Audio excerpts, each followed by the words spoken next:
Good morning, good afternoon, good evening, wherever you are in the big old world. Welcome to our executive briefing on the Influential You framework.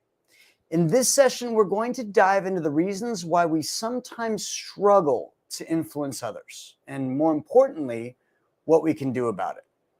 We'll start by exploring the very nature of human exchanges, our everyday interactions with people. For a moment, think about your essential relationships, maybe your colleagues or customers. Have you ever found yourself worrying about how you, your product, or your idea would be received? Maybe you feel like you're not so great at communicating with certain personalities, or you constantly stress about being unable to get others to say yes when it really matters. Perhaps your attempts to shape public opinion or inspire change just leave you and your team disillusioned. And then there's this worst feeling of all, when you're thwarted by group dysfunction, when everyone on the team seems to be on a different page. Trust me, you're not alone in those experiences. No, you're not alone. We all want other people to say yes to our ideas. We all want our products and services to be highly valued. And of course, we want to foster positive relationships and eliminate stress along the way. To help you thrive, we're going to introduce you to our world-class and proven Influential You framework. By the end, you'll not only have a better understanding of what's happening in your daily interactions, but you'll also have practical tools that you can implement immediately. These will make a real difference in your business right now. You're going to discover how to utilize untapped strengths, reveal some hidden liabilities, and optimize your performance. So, where do we go from here? Like thousands of our clients worldwide, we'd love to help you thrive. Now, first, who are we? Influential You is a global professional development, training, and consulting organization. We provide innovative, customer-focused content and tools to enhance your performance. Our certified faculty and consultants offer result-driven training and consulting solutions for productivity, for management, and for leadership challenges. These solutions are accessible via multiple delivery options, including in-person, virtual, and self-guided training, which gives our clients the flexibility to learn when, where, and how it makes sense for them. And you're in good company. If you're watching this video, we've taught thousands of professionals from the organizations that you just saw on your screen, and our reach includes webinar viewers and podcast subscribers in over 100 countries worldwide. Our courses and webinars include faculty with many different accents, and today you'll be hearing on full display the American accent. So if you're joining us from Australia, Germany, New Zealand, Singapore, South Africa, or even the United Kingdom, I hope that I'm easy enough to understand, and today will be a bit casual yet straightforward. If you have any questions along the way, just know that you can go ahead and put those in the chat and we will get someone that gets back to you. And finally, a reminder that we are recording this session. All right, to introduce ourselves, my name is John Patterson, and I am the co-founder and CEO of Influential You. Our mission is to help you live a rich and satisfying life. With a focus on influence, leadership, and high-performance training, I have developed and managed countless leaders, managers, and mentors for over 35 years. I keep feeling older and older. For over 35 years, I've facilitated courses and conferences for tens and tens of thousands of individuals from diverse companies, industries, and cultures. And my history includes corporate curriculum design, keynote speaking, and training that focuses on what I call business ecosystems, strategic thinking, and teamwork. And my sweet spot is today's in-demand soft skills, such as communication, adaptability, problem solving, and emotional intelligence. I specialize in constructing educational environments that produce buy-in, competence, and valued behaviors, making me a sought-after keynote speaker for organizations and associations. And my name is Josh D'Amigo. I serve as an advisor, and I'm on faculty, and I'm the host of the Influential You podcast. I have a background as a recording artist and have had a very successful business professional career, and I've connected with diverse audiences throughout my career.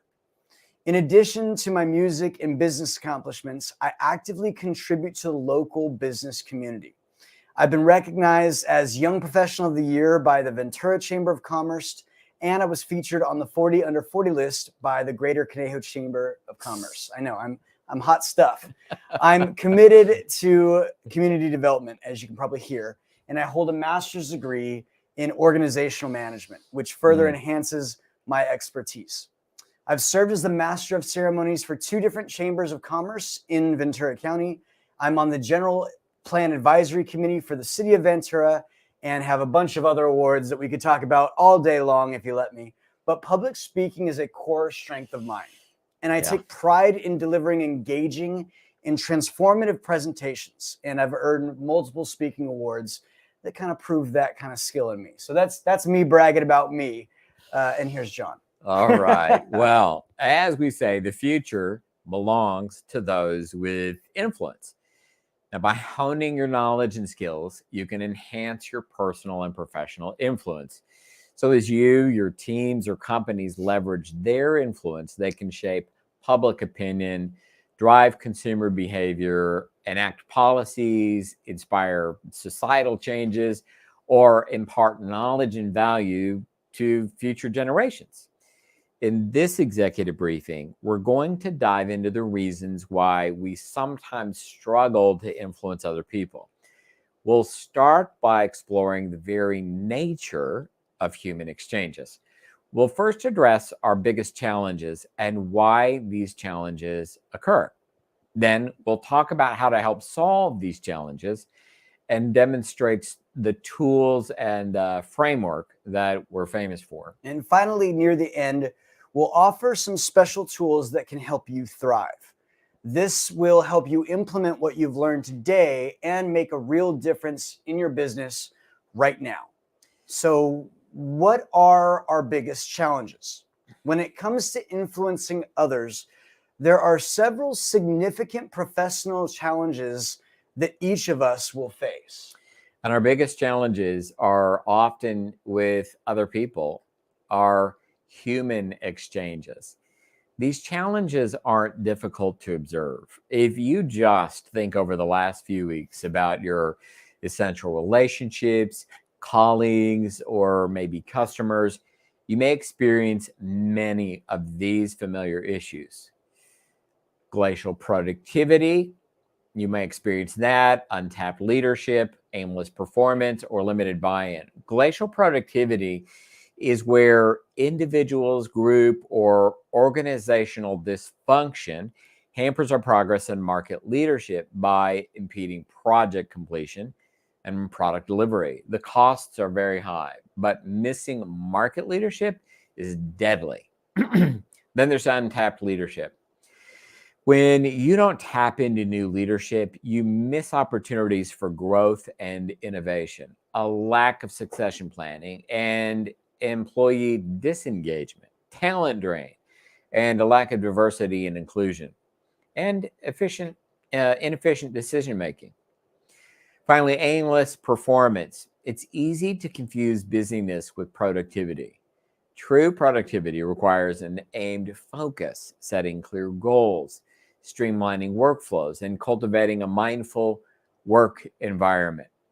Limited buy-in. Limited buy-in includes reduced commitment, decreased cooperation, communication challenges, and increased resistance and missed opportunities. We need others to quickly say yes to our ideas, projects, and products. Now, studies suggest that employees in the United States spend an average of 31 hours per month in unproductive meetings. It is estimated that inefficient meetings cost the US economy approximately, get ready for this number, $399 billion per year in wasted time. And I know that drives John nuts. Makes me crazy. Many of us, it sounds like a good time to me, but many of us experience these challenges every single day. This could have been an email. These challenges require a combination of skills, including effective communication, active listening, empathy, adaptability, and strategic thinking. Let's talk about why these challenges occur. What is at the root of all of it? Well, the reason these challenges occur is that you and I have a limited perspective on something that we do every day, all the time. We transact. In sociology, anthropology, or economics, for example, foundationally, all the social sciences support the idea that all of our social interactions are fundamentally transactional, that we truly are an exchange animal. However, our reliance on human exchanges, they hide our very understanding of those exchanges' true nature. When we only think of transactions as a simple tit-for-tat exchange, we can encounter numerous challenges in our careers, in our finances, relationships, and even your overall sense of fulfillment. Influential You specializes in uncovering the true nature of human exchange. We investigate why we often have this limited perspective on these daily interactions. This sheds a light on the challenges that each of us face and why we often struggle to understand our role in moving our transactions forward. If you think of group dynamics, it adds another layer of complexity, and it's compounded by a missing framework there's nothing that optimizes performance like what we do. So we're going to show you our framework, and it looks a little like this. Well, first, the framework begins with this mantra. You are always, I'm going to say this many times, you are always transacting. Always. You are always transacting. And it's important to unpack this a bit. So chances are that today you use electricity. I think you are right now. You turned on water taps, you ate food you didn't grow, and any attempt to live outside the known marketplace is laborious. And if you're in doubt, I have a video for you to watch. It's called How to Make a $1,500 Sandwich in Only 6 Months. Sounds like a steal. $1,500 sandwich in 6 months. It's a fun one to watch. And by the way, at the end, the sandwich, he says, it's not that great. This produces a deficiency known as independence poverty. That means all of your time is used up laboring to do everything yourself, and then you shackle yourself with what you alone can do or produce. And by the way, this applies to individuals, to companies, and even nations.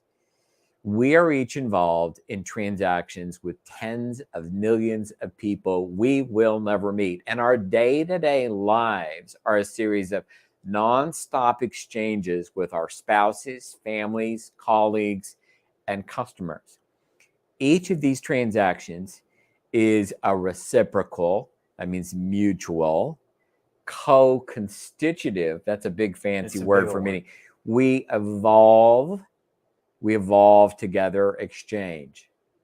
So unless you live on a remote island alone, you are always transacting. However, even if you find yourself on a deserted island, you're still going to be transacting with the ecosystem for survival. So think about all the limited resources on your island. If you use too much, you're dead. Yeah. So if you use all the trees, you're dead. If you eat all the animals, you're dead. And this leads us to consider our transaction with the natural world as well. So you would be dead, for example, without your microbiome or oxygen or the atmosphere.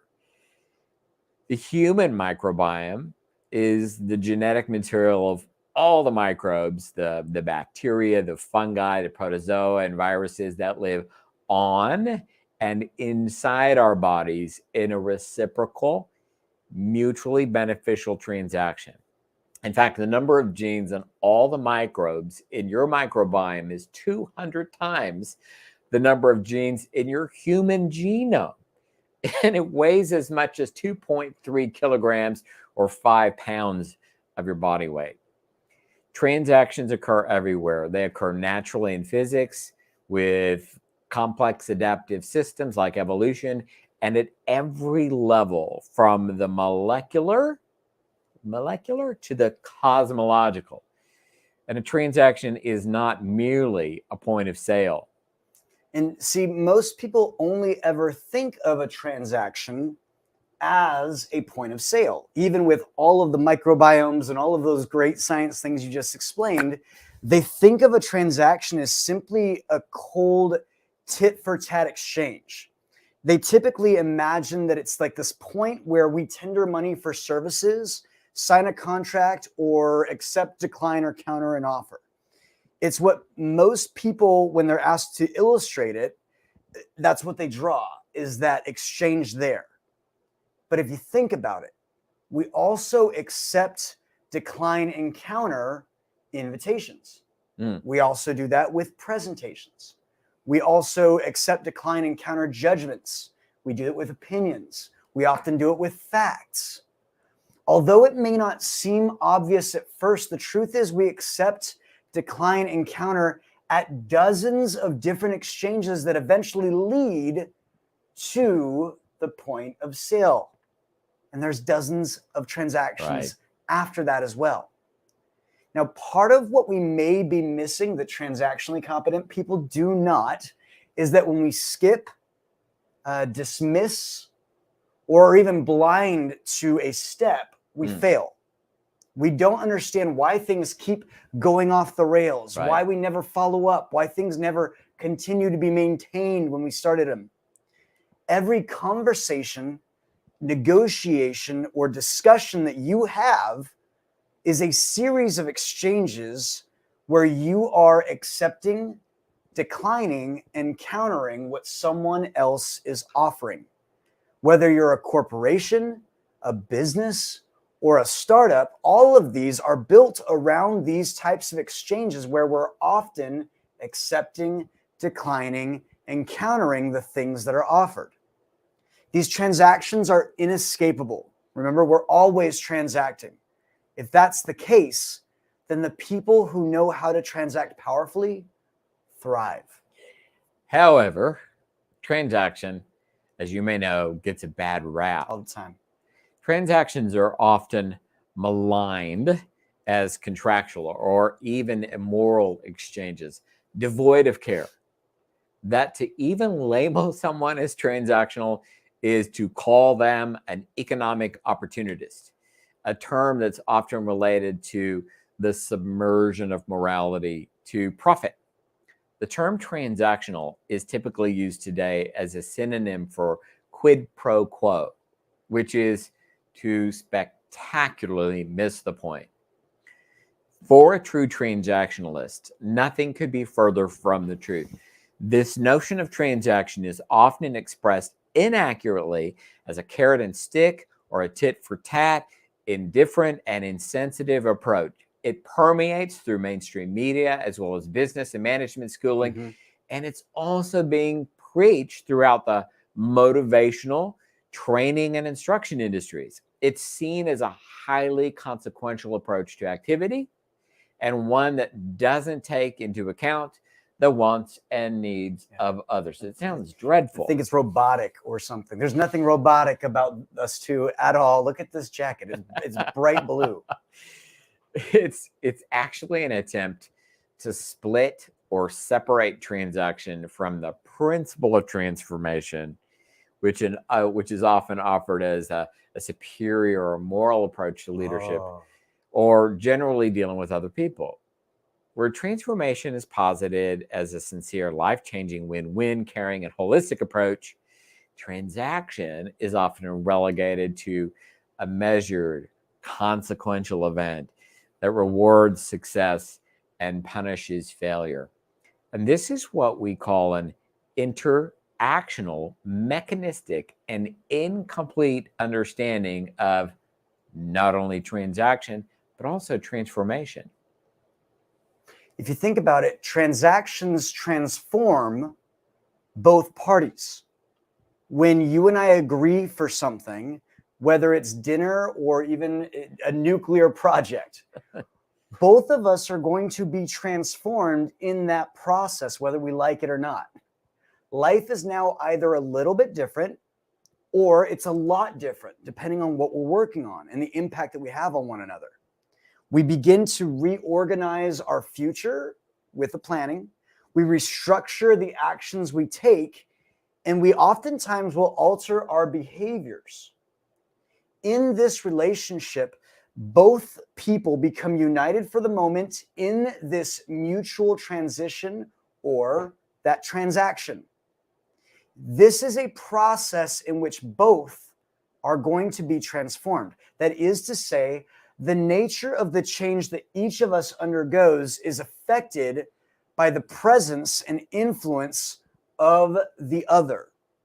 A transaction then is truly a creative act, one that's engaged in by virtue of their participation, where they're an aspect and never simply an entity, together with the other participant, becomes in the process modified. And I don't care if you're human or some other environment, you become modified in the process.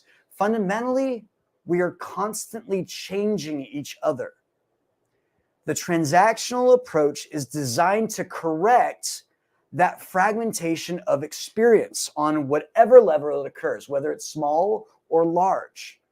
It's the right to see things together through the same eyes, much that is talked about when you hear about those irreconcilable separates. When we see each other and the mistakes we may be missing, we tend to transact better, because a transaction, if you will, is an inescapable, more accurate depiction of how we're actually engaging with one another in real life.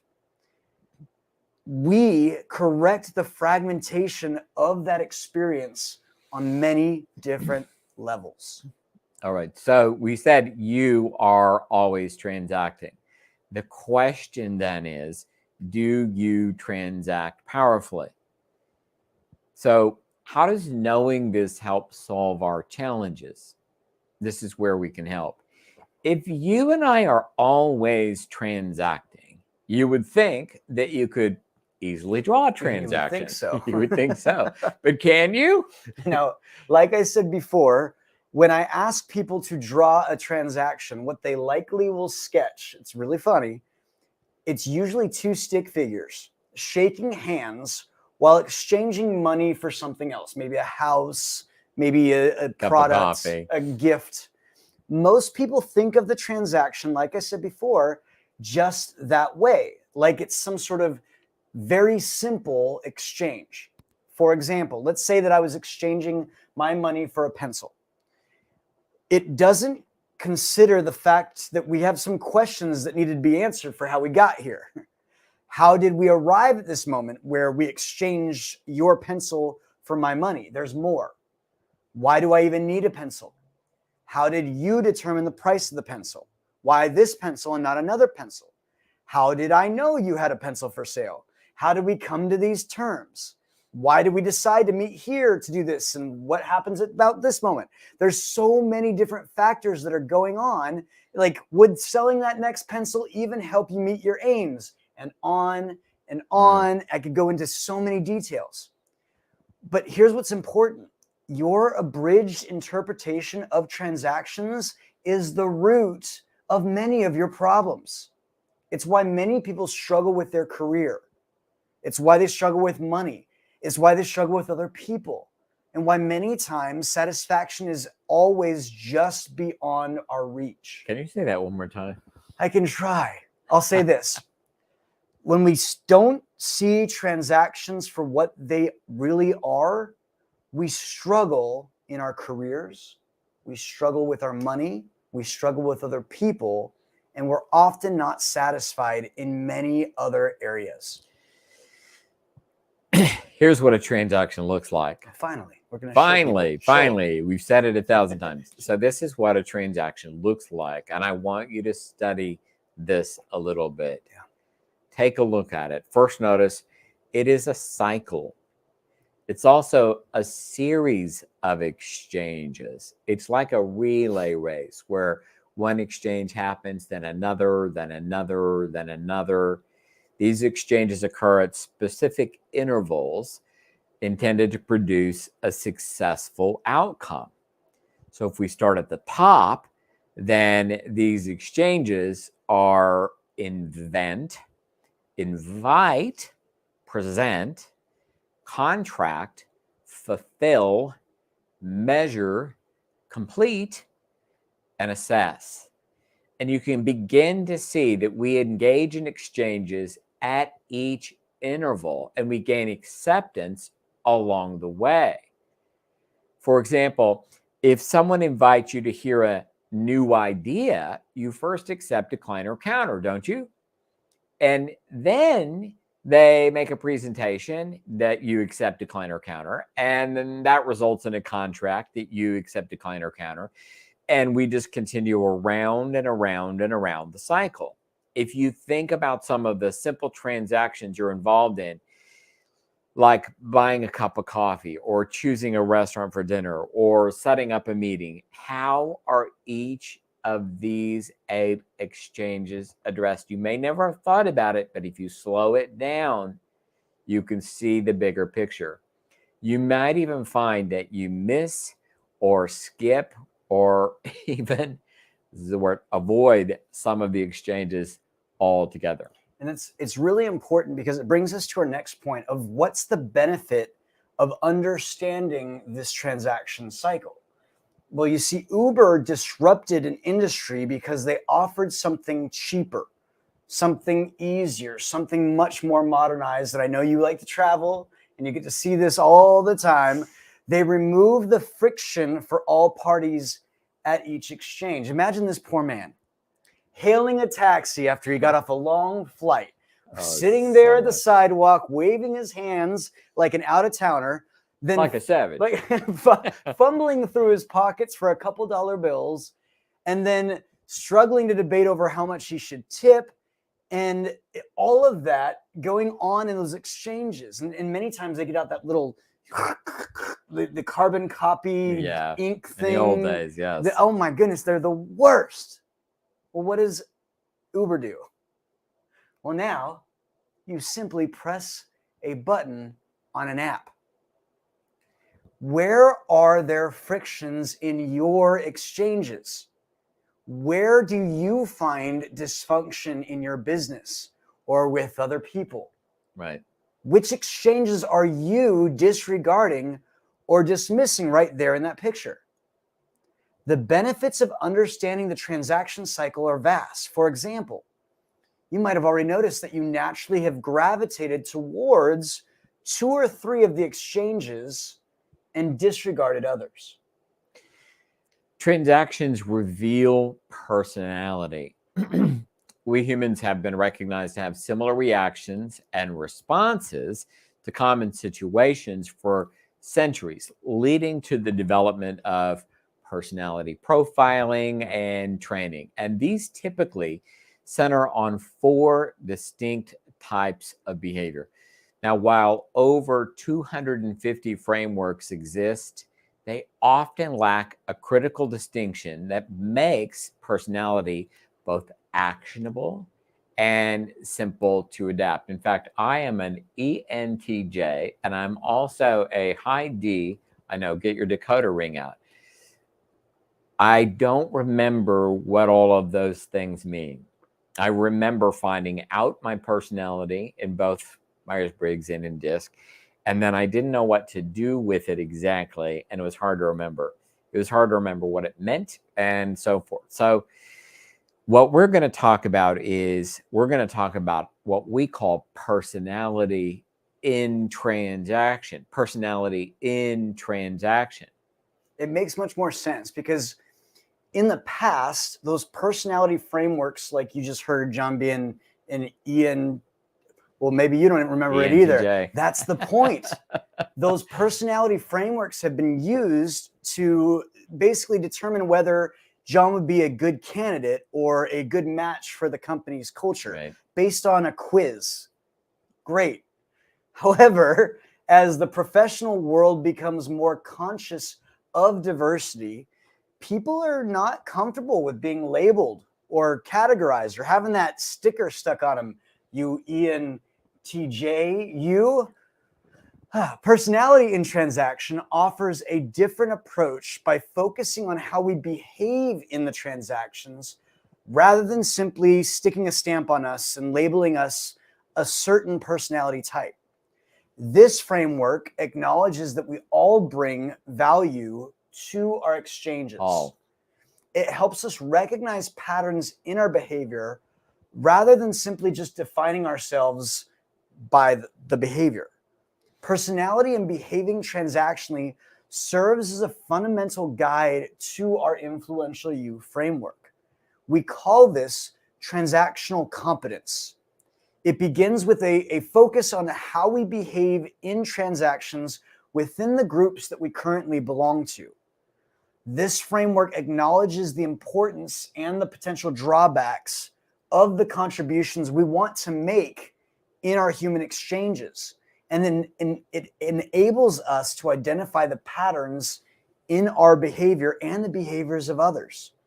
Since each personality tends to have a unique role to play in the transactions, each individual's contribution is incredibly vital to the entire group's success. You ever heard of teamwork?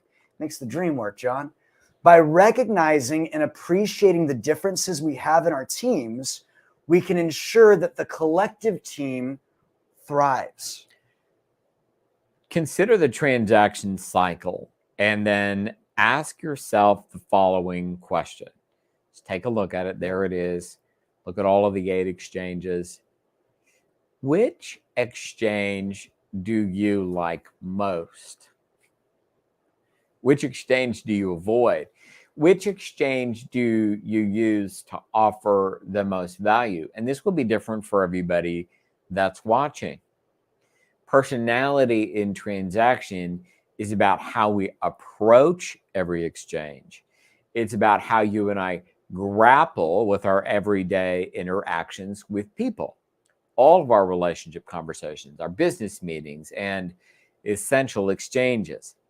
How do I discover my personality in transactions? The exchanges you avoid may begin to reveal where you offer value in transactions. That's one of the key pieces. The exchanges begin to reveal where you offer value in transactions. And our model allows you to understand your own personality and easily influence other personalities. Each transactional personality demonstrates assets, liabilities, and behaviors that can accelerate transactions or grind them to a halt. Now, personality characteristics, you'll see on this chart that this is a comprehensive chart, and we titled it, as you just heard, personality characteristics. At the end of this session, you're going to be given a link to a quiz to discover your own personality and transaction. You can screenshot or clip that so that way you can get that quiz. We call it the superpower quiz. It reveals both your transactional superpower and your kryptonite. This is a quiz that offers you access to the diagrams that you can see right now. And not just that, it's also how to use them. To tell you a bit about each personality, you can see the personality characteristics that we tend to demonstrate in those exchanges. So remember, we're not describing you, but rather what your tendency may be when you express this behavior in your transactions. The first is the John Patterson or the inventor personality. Now, they tend to be oriented toward new ideas. They're good CEO types, bold declarations. They offer a future. Now, their dominant need for happiness is certainty. After that, we've got the performer personality. That would be me. It tends to be oriented towards relationships, constructing great stories, and offering influence. These performers have a dominant need for happiness, and that's freedom. Let me go. You've got the producer personality. They tend to be oriented towards doing. They love making lists. If in your head right now you're making a checklist, you may be a producer, right? You're probably making one. You might not write it down, but you have one in your head. You get a little excited when you mark something off. You offer get it done deadlines. And your dominant need is consistency. We want to do this again. Finally, we've got the judge personality. Now, they tend to be more oriented towards facts. They like to protect the standards. They often offer or bully or insist on evidence. Their dominant need for happiness, that's security. All of this comes together in the influential you framework known as transactional competence. Transactional competence offers a knowledge and behavior framework designed to guide individuals, teams, and enterprises towards prosperous transactions that can scale. That's right. Implementing transactional competence means training and developing ourselves, our teams, and our companies to be fitter and fitter to engage in successful and efficient exchanges. This framework easily reframes our interpersonal, social, and economic pursuits towards productive cooperation. Transactional competence has gained global recognition. Its widespread expansion is due in part to the transformative view the framework produces for everybody involved. These skills include shared leadership, persuasion, diverse inputs, collaboration, productivity, and building buy-in advocates for successful outcomes. Individuals who take part in this approach experience personal growth, improved financial stability, and increased satisfaction. Organizations that embrace transactional competence see accelerated progress. They overcome dysfunction and are quicker to bring their products and services to market. And then finally, teams that adopt this approach discover a renewed sense of purpose, enthusiasm, as they recognize the value of their roles in more significant transactions. Now, there are many ways to develop your transactional competence. The first is the fundamentals of transaction. The fundamentals of transaction is the course that started it all. For almost 15 years, this fundamentals of transaction program has helped individual business professionals learn how to build and present business offers that get accepted much more quickly. This is a 6-month transformative course that has proven to help individuals produce 46% more income than they anticipated before they started the program. Transactional competence across teams gets John all excited, as you just heard, or TCX. It teaches teams and organizations to leverage those differences to optimize performance that accelerates results. This is a training consulting hybrid that directly applies the training to teams that are already working on important projects or change initiatives.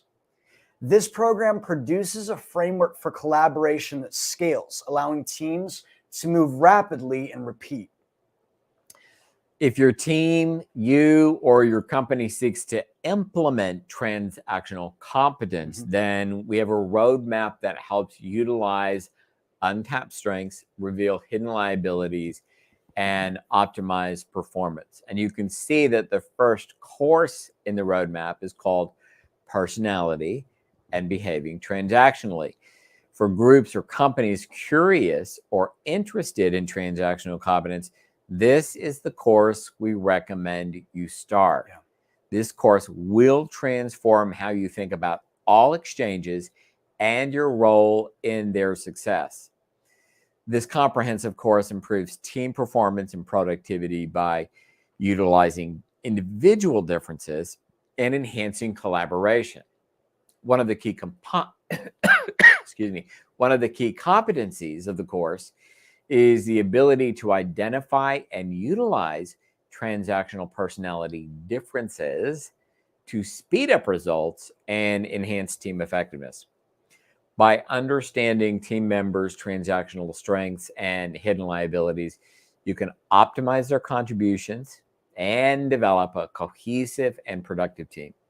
Our courses work well for those seeking to address issues with things like leadership, communication, productivity, and strategy. And they pair well with things like agility or lean initiatives, perhaps DEI programs, diversity, equity, and inclusion, and with sales or negotiation training. It's a really good program. Now, personality and behaving transactionally can help individuals and teams by teaching them to let go and allow untapped leadership to begin to emerge within their team.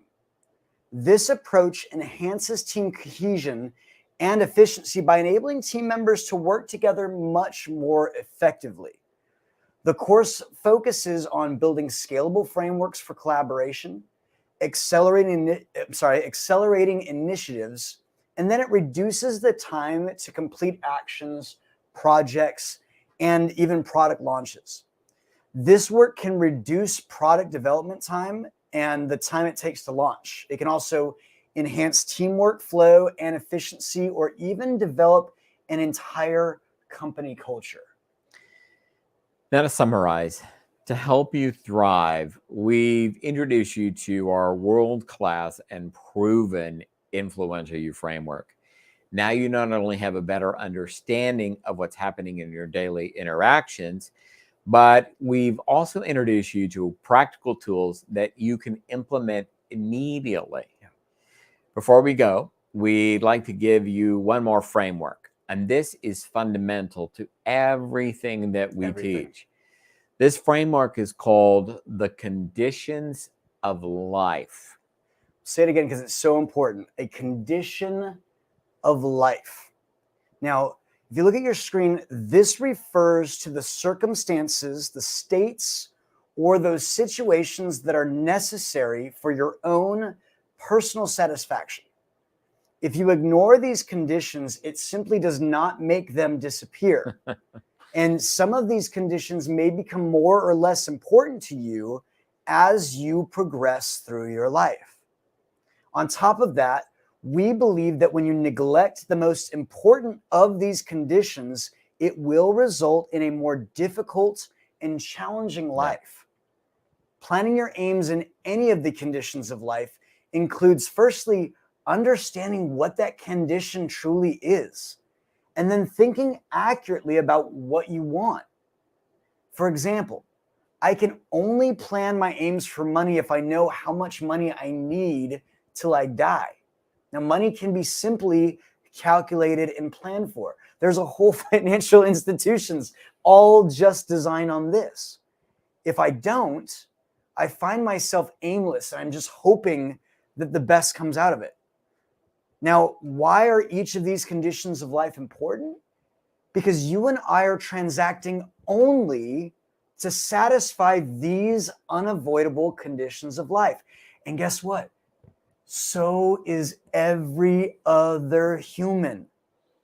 So it's important that I know what they are, because we find that these conditions that you can see right here in gold, when highlighted, they either support or they threaten all of the other conditions. Right. So if we just take a moment to think accurately about one of them, it's the condition of life we call money.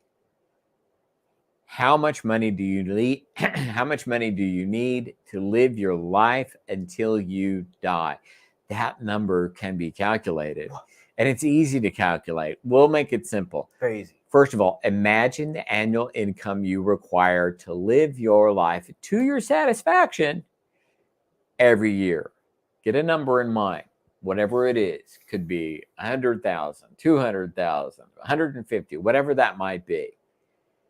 So got your number? Now, take that number and double it. And now add a 0 to it. What's your number?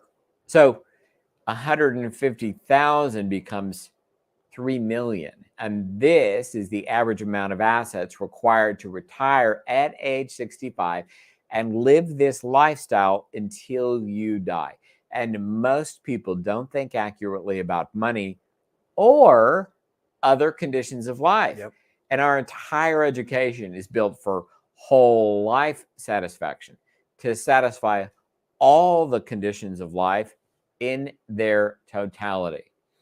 Understanding conditions of life is so important that we make it the first step of a model that we call the 13 steps for making bulletproof offers.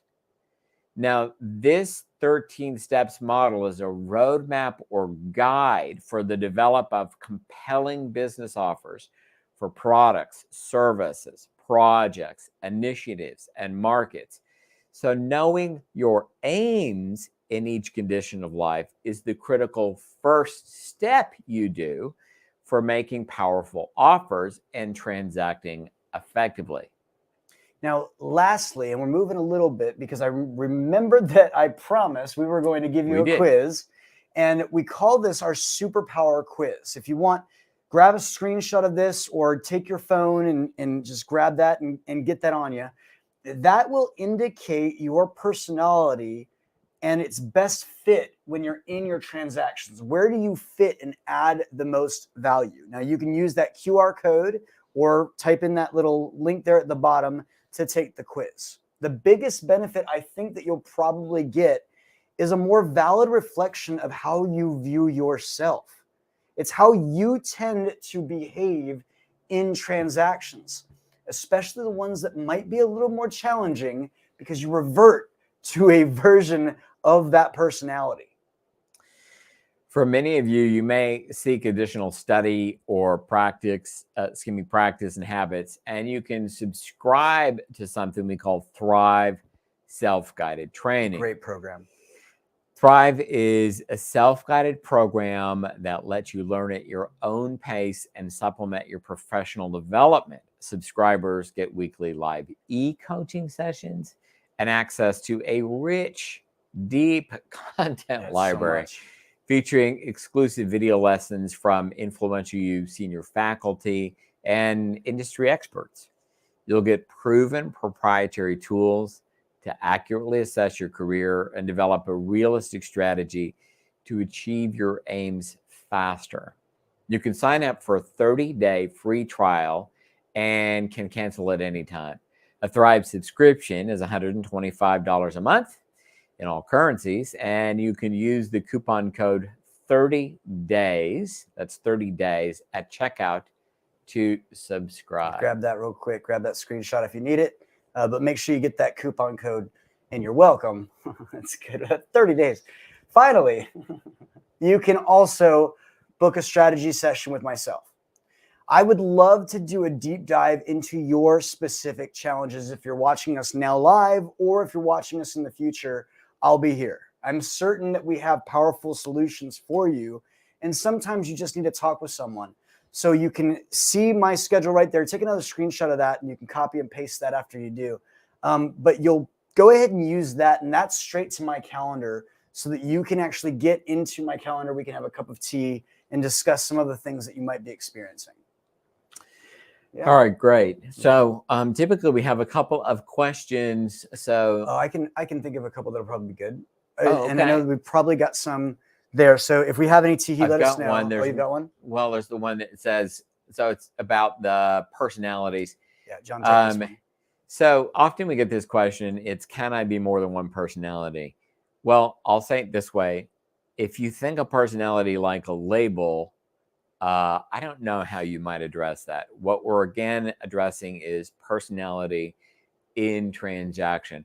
Think about it this way. In the day-to-day exchanges where you play, there's probably something you do to make sure they turn out. There's probably something you do to make sure they're really valuable. Now, for me, in my role in transactions, what I'm often doing is I'm often offering the future, some version of a better future. Inventor personalities tend to do that, while I have skills in other parts of the transaction. I can certainly present things, or I can make checklists. I can do all kinds of things that other personalities can do. My value in transactions is typically something about the future, the vision, how it turns out, and so forth. Also, when push comes to shove, or when it gets a little hot, then I tend to show my cards. I tend to reveal my personality. Our experience is you tend to move in certain ways in transactions most often. It's good. It's good. I know one of the questions I get a lot of times is this more for entrepreneurs, or is it more for like people in organizations? Like who is the best fit for maybe the fundamentals of transaction program? That's great. So if you are an individual, you have your own company, you're a solopreneur, entrepreneur, starting your own thing, or you're working in an organization and you want to make a big difference there, you want to make a big change, then the fundamentals of transaction program is where to go. Again, the fundamentals of transaction program is the course that started it all. If you're listening to this and you happen to be an HR manager, you happen to be leading a team in a work environment, you have to be part of a corporation, you're part of an association or organization, and you want to speed things up, then programs for teams are all over the place here at Influential You, and you can find out more. But I would direct most people, Josh, towards the fundamentals of transaction. And it's in fact where we started for so much that people who did that brought it into their teams, brought it into their organizations, and so forth. Yeah. And I'm thinking about probably the last time we had this, we had a question that I think was probably a good place to end. And John, people ask a lot of times, you guys talk funny, use these big words. Like, how long does it take to actually study this stuff so that it starts to work really well for your organization? Like, how much time are we talking about in a program like this? I love this question. Well, first of all, if you're into quick fixes, yeah, miracle pills, that's not us. That's not us. Nope, that's not us. Find somebody else. Find somebody else. Be quick. Find somebody else selling that snake oil, if you will, because that snake oil, that quick fix, doesn't account for that you are a habit machine. Yeah. And so your current habits, your practices, your behaviors, your ethics will keep you right where you are. Most people don't do the work they need to do to alter their future. They simply say, you know what? I've tried this. I keep trying this. I keep trying this. And bless you. And they'll stay right where they are because they haven't altered their current habits, behaviors, and ethics to get them where they want to go. Our recommendation is that you alter your habits, your study habits, your behavior, your practices in accordance with your aims. And listen, I'm going to say this. If you really mean it, if you really are interested in moving yourself forward, then don't sell yourself with some line in your own head like, oh no, I'll be fine by myself. No, you won't. Sorry. It's harder. Seen it. It's so tough. And like, it's not you need to put yourself in an environment where this stuff happens all the time and study with those people that are actually leveling up versus the weekend warriors or the hobbyists. It's great. Yeah. All right. So that's it for today's.